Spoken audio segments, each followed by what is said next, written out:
شستن مرده از زنده به چی فرق میکند؟ شستن مرده از زنده به چی فرق میکند؟ من این سوال در کتاب خلاصة الفتوا کافته یافتم که فرقش همین بود است که آدم مرده مزمزه و استنشاق ندارد.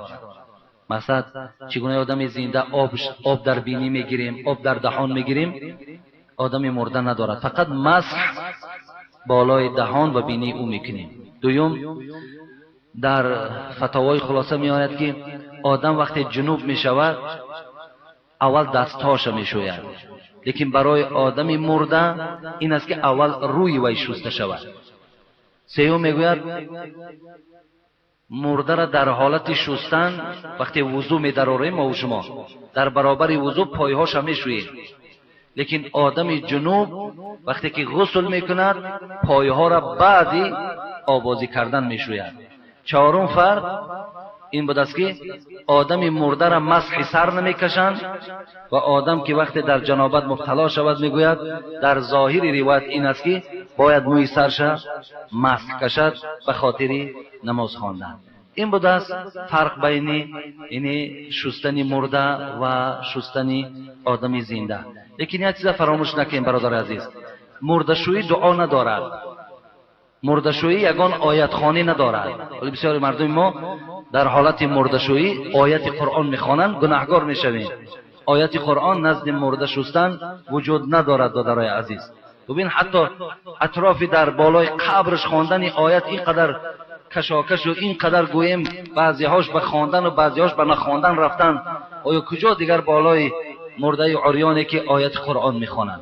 به این خاطر بالای مرده را شستند آیت قرآن کلا نخوانید که گناهکار میشوید.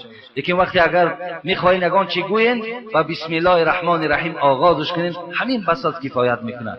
یا اینکه در راست هر یک دست و پای او دعا کنید خداوند آن گناهایی که از دست او صادر شد، از پای او صادر شد، از چشم او صادر شد، خدایا مغفرت کن، بس از کفایت میکنه. یک چیز. دوم چیز، مرده وقتی که وارد قبر شد در مردم ما و شما عادت است، بعد پشاکای وی میشویه.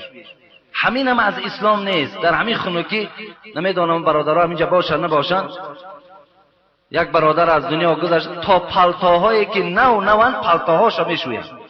در کجا قاقش میکنی؟ اینقدر مشقت در کجاست؟ برای چی در کار است؟ یا ما و شما یک چیز در ذهن من جای کردیم که حتمی پشاک های همون مرده را مرده‌شویی میدن، تمام، گویا که دیگر آدم پوشیدنش درست نباشد.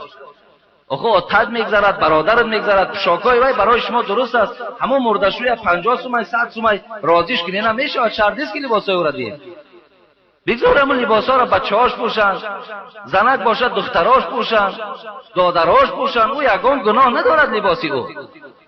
یا لباسی او را شستن هم شرط ضرور نیست، همون کدامش چرک باشد خواهد شوین برای پوشیدن، خواهد صدقش میکنین، خواهد خودتان در اولادتان میپوشین، باکی ندارد.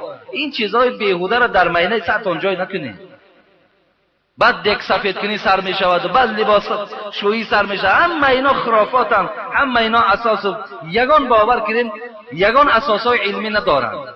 کردینم از اسلام نگوییم، فقط گویین که این از پیش خودم میکنم. از اسلام اینا را در اسلام وابستگی نکنید. نه دک سفید کنید، نه دک سیاه کردن است، نه لباس شستن است. هیچ کدام این در کتابهای خدا و پیغمبر وجود ندارد و این همه اینا مشقتند.